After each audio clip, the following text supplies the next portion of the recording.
A friend of ours brought us some pears and peppers the night before last. He got us from his bag's busting. Hold on. Hold please. Oh, there we go. From his tree, he picked us 3 grocery bags full of these pears. And he didn't know the name of the pears. I kind of Googled and researched, and I think these are sand pears. If you know what these are, let me know. But I think they're sand pears. They're very, very firm and make good cannon pears because they won't get too soft and smushy. But he had brought these over, and so last night Chris and I took 2 bags of them, and we peeled and cored them and cut them up in bits. And I started my pear preserve process. And I gotta do something with these. I keep tipping over. Hold on. So, this was all the way full last night. And I've got, let me see, 1, 2, 3, 4. I've got 4.5 quarts of diced up pears in here, and about 2.25 quarts of sugar. And I just layered them on. I splashed in probably maybe 1/4 cup of lemon juice and shook it up real good. And I did 2 gallons of these and just left them on the counter overnight. And so this is where we are. You got the sugar bit down here. And so we are going to get these started to make pear preserves. So down here, hold on, let me get this straight. I don't know why there we go. So I've got a stock pot out here, and we are going to get these going. Also, he brought us, I don't know if you can see over here, a bag full of mixed peppers that I've washed and I put out here on this towel to dry that I've got to do something with. Oh, and my mother-in-law, they picked green beans and she strung and shelled them and sent these over to us last night. So I've got to do something with these too. But on to the pears. Okay, I'm going to take these, and these jars are the ones that I had bought from Azure Standard, and I'm telling you, they have come in handy. This time I ordered some half-gallon jars, but I'm probably going to need to order some more of these for storage and for things like this. It is just perfect. Let me get a rubber spatula and get this sugar that is in the bottom. We want all that goodness. Basically, if you're making pear preserves, it's a 2-to-1 process. 2 pears to 1 sugar. So if you got 2 cups of pears, you add 1 cup of sugar. So you can figure out by how many pears that you have, how much sugar that you have. Okay, let me get the next gallon. Oh, they're heavy.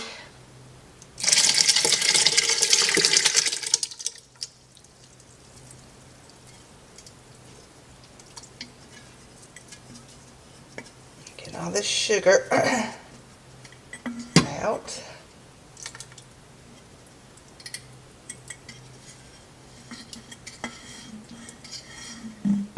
And what I'm going to do is I'm just going to bring this up to a simmer, and we're going to simmer these for a couple of hours. And oh, those are so good. They still have got that pear tartness, and then you can taste the sugar. So let me get these started. And I am going to let this simmer for a couple of hours, and I'll bring you back when they're just about done. Oh, wait a minute. Let me go ahead and add my spices while I got you on camera. Hang on one second. Okay, to this I'm going to add 2 tablespoons of cinnamon. I'm going to go 1.5 to start out with, and then I'll taste it closer it gets done. 1.5 tablespoons of cinnamon and 1 tablespoon of nutmeg. I'm going to give this a stir.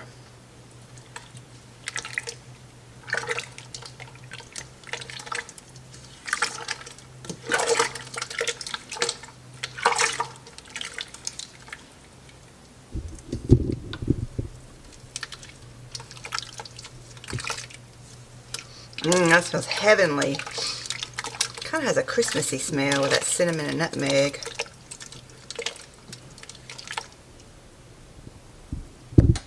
Okay, I'm going to get this simmering in probably about an hour. I'm going to check the taste of it. Make sure that it's sweet enough. Of course, you would think with the amount of sugar in here, it would be sweet enough, but you never know. And if it's not sweet enough, I am going to add some brown sugar to it, just to give it a dark coloring too. Get that molasses taste in there. So I'll bring you back in a second. Okay, while I've got the pears on cooking, I put these beans that my mother-in-law strung and snapped for me. I was going to can them, but I have got quite a few canned green beans. Chris is not a great fan. He'll eat them, but it's not his favorite, so I don't cook them as much for us than I do other vegetables. So I'm going to freeze them, and what I'm going to do is I'm just going to parboil these. And how I like to fix these, hold on, let me turn the water off. If you hear the lawnmower, my husband's outside cutting grass. But how I like to fix these when I freeze them, I just put them in freezer bags with this not a whole lot of water, not enough to like drown them. And then when we're ready to eat them, I just put them in a big cast iron skillet, frozen. I don't thaw them out. I just rip the bag open and put it in a cast iron skillet with some olive oil and a little butter. And I cook them in the cast iron skillet until all the water has evaporated from them and they're just a little bit shriveled and they're so tender. And with salt and pepper. And that's my husband's favorite way of eating green beans. And I learned that from a neighbor, that's how her family likes them. So I tried that several years ago and he likes that pretty good. So that's what I'm going to do. I may have already used my last freezer bag of green beans a couple weeks ago. But that's how I'm going to do these. I'm just going to freeze them up in gallon bags. I don't fill them up all the way, simply because we won't need a gallon of beans. And you could do them in pint size, but I like to fill it up about halfway in the gallon size, and put some water in it, and then get all the air out of it and seal it up real quick, and just put them in the freezer. But I'll show you when these get done on how I do those. Okay, I have boiled these beans for about 15 minutes. And I've turned the heat off, and I'm going to let them cool down some because I don't want boiling hot beans going into my plastic Ziploc bags, my freezer bags. I want it to where I can handle it a bit better. So I've just turned the heat off. I'm just going to let them sit and kind of cool down some. My pears, oh, steam, steam, steam.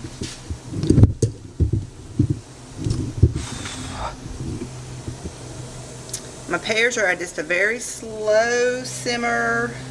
They've been going about 45 minutes, so we got a little while still on those.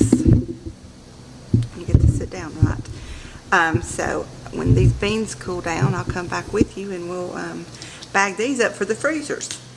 Okay, I'm back. I've let the green beans kind of sit and cool. There's still steam coming out, so they are still hot, but they're not like overly popping hot. And what I have done is I've got a measuring cup and a freezer bag, and I've just kind of like laid it in here. And get my, hold please. Get something to dip the water out. And I've got a slotted spoon here, and I'm just going to throw beans all over the place. Okay, I'm gonna put my beans in. I'm gonna fill them up to about the top of this. This is a 4-cup measuring cup from the Pioneer Woman. And I'm gonna keep on throwing beans.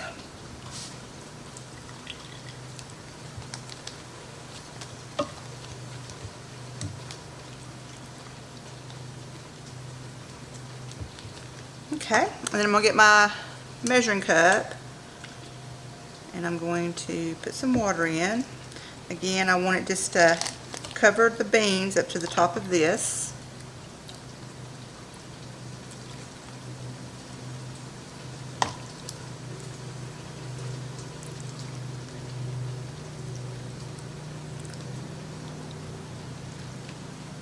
Okay. I don't know if you can see that, but the water is right at the top. Just these few are sticking out.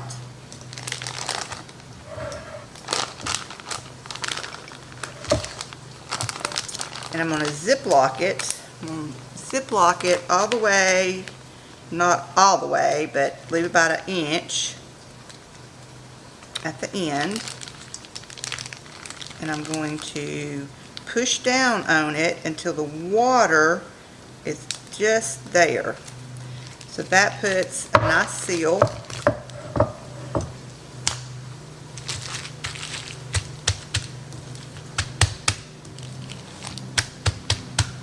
And what I will do is get a cookie sheet and we'll lay these on here.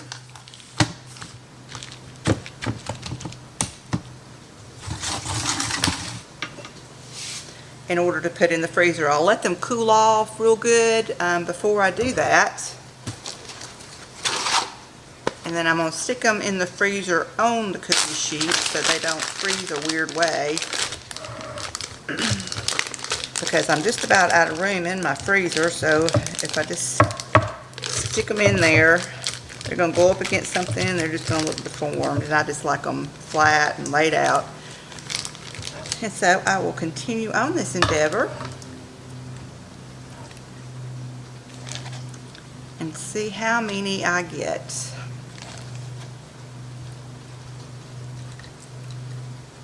This is enough for, I mean, it's more than enough for 2 servings, of course. But it's enough for us to eat one night and then have some the next night.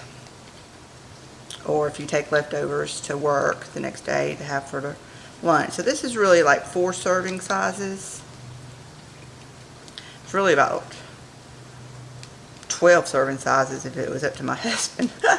But no, this will get us, we'll eat it one night and then have leftovers. And if I have a big cook-in with all my family over here, I'll take out 2 bags and cook. But normally I just take out a a couple of quarts that I've canned when family comes over, because the canned green beans, there ain't nothing better. They totally are so good and so convenient. But like I said, what I do with these is I take them out and I put them in my big iron skillet with some olive oil and a pat of butter, and I just bring them up to a simmer and I just let them cook on a slow simmer until all the water or the bean juice has cooked out and you're left with very tender, almost shriveled up beans. That's how we like them. That's a southern thing, I think, is cooking them till they're shriveled. That's how we eat them. Now, of course, if that's not how you like them, you don't have to cook them that long.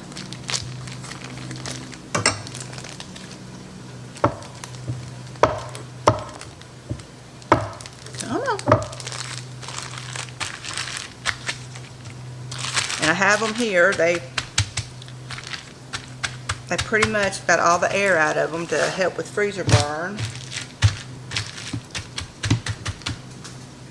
And I will continue on this process, and my pears are still boiling away, and I'll come back to you in just a second. Okay, finished up with the beans. I ended up getting 8-gallon bags, which they're not filled all the way up, so they're not like true gallons, but got those. I'm letting them just chill out here and cool down enough to put in the freezer. And my pears are looking great, and I think it's almost time for us to jar them up. So just give me a minute. We're ready. Okay. The pears look good. They've got like a good amber color to them. They're very, very tender. Ended up boiling these about 1 hour and 45 minutes. I've tasted them. They're perfectly sweet. My husband tasted them. He thought they were good. The thing about my husband, he was like, I really wanted them like my grandmother made them, which is no cinnamon, no nutmeg, just plain Jane peach preserves, no seasoning whatsoever.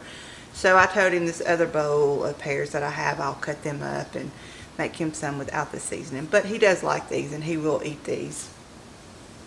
But you know, there's nothing like Grandma used to make. So we're going to get busy. I've got my jars. They're clean, sanitized. I've got them in the oven on 170 or 180 degrees to keep them warm.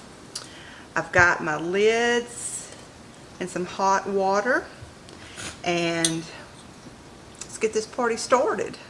Okay, I got 2 jars out. You want to know that this is, with all the sugar in here, this is scald your hand hot. So you want to make sure that your jars are hot, your lids are hot, so that if you were to put this hot liquid in, I'm going to use about a 1/2 inch headspace. If you were to put this scalding hot liquid in cool jars, they would probably shatter. So you want to make sure you're working with everything hot. I've got my water bath canner on the stove heating up. I'm just making sure I got enough liquid. This is very liquidy right now, but pears have got a lot of pectin. Got my vinegar and a paper towel to wipe the lids, but first I'm just going to give it a stir and get any air bubbles out. And I think I can put just a tad bit more in here. Okay, and then I'm going to wipe my, ooh, that's hot. Wipe my rims with the vinegar because it is sticky stuff. Let me get my jar lid. Oh, here it is. My magnets. And that on. Get me a lid. Ooh, got to get something to hold that with. Okay, and I'm going to go ahead and set it in the water bather. And get 2 more jars out of the oven.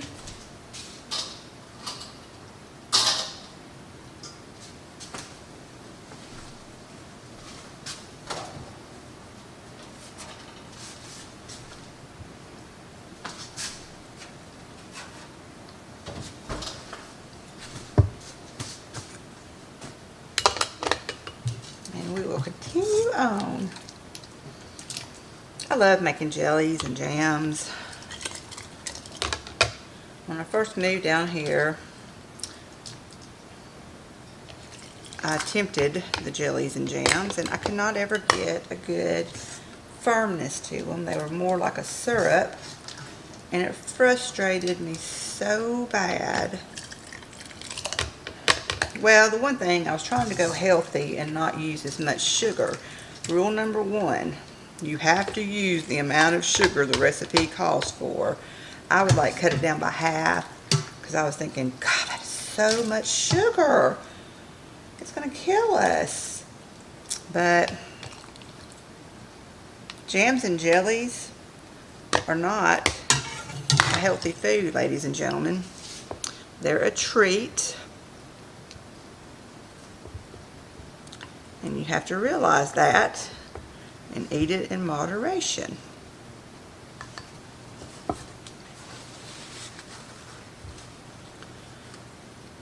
I know I've seen some lower sugar jams and jellies and stuff, but I haven't attempted to make it after my failures at first. But like this one, you don't use a sure gel or anything like that in here. There's some fruits, pears, blackberries that are naturally high in pectin.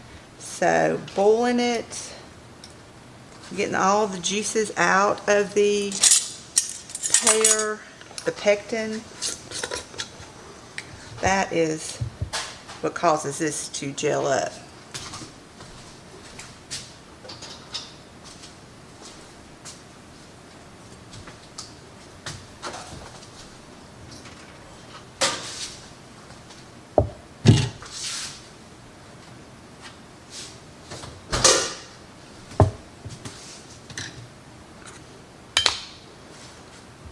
I've got some frozen blackberries, a 5-pound box coming, and I can't wait to make some more blackberry jam. My daughter loves it, we love it, and we go through that.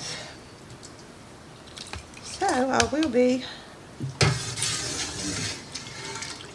canning up some blackberry jam here in the next week or so. I've got to do something with all the peppers that I got.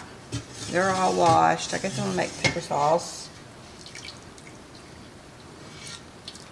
with those. I've got to get my garlic planted. Mid-September here in Alabama. You need to plant them in September. So I'll be working on that this weekend. And plus I've got all those tomatoes left still that I've got to do something with. Well, it looks like I'm just going to have 6 jars. Just skim off just some of the pear.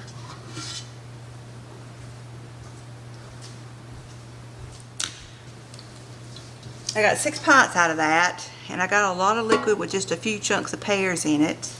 And what I'm going to do is I'm just going to jar up the liquid with a few pears, and I think this would make fantastic pancake syrup, French toast syrup.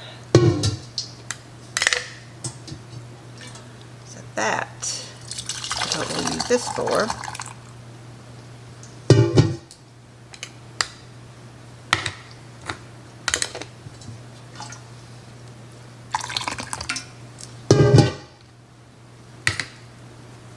Got a little bit too much in that one.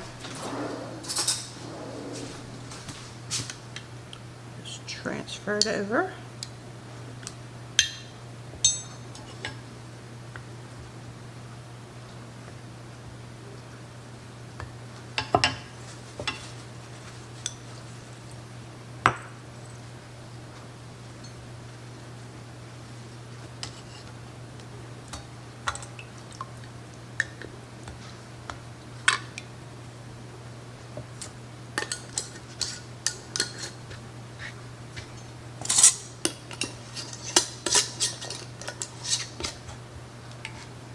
Okay, I'm gonna get these in the bath.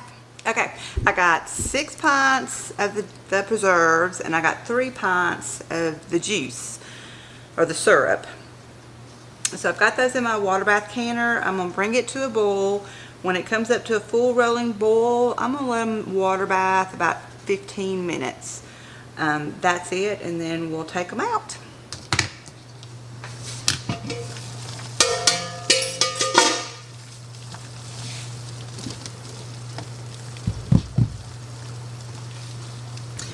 Okay, they've been boiling for 15 minutes. Let's see what they look like. Oh, this one is just the syrup.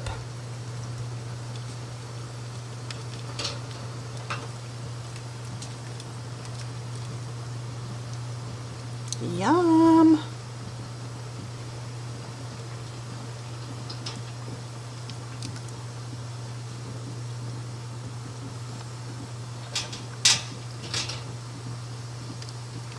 And that one's just a syrup.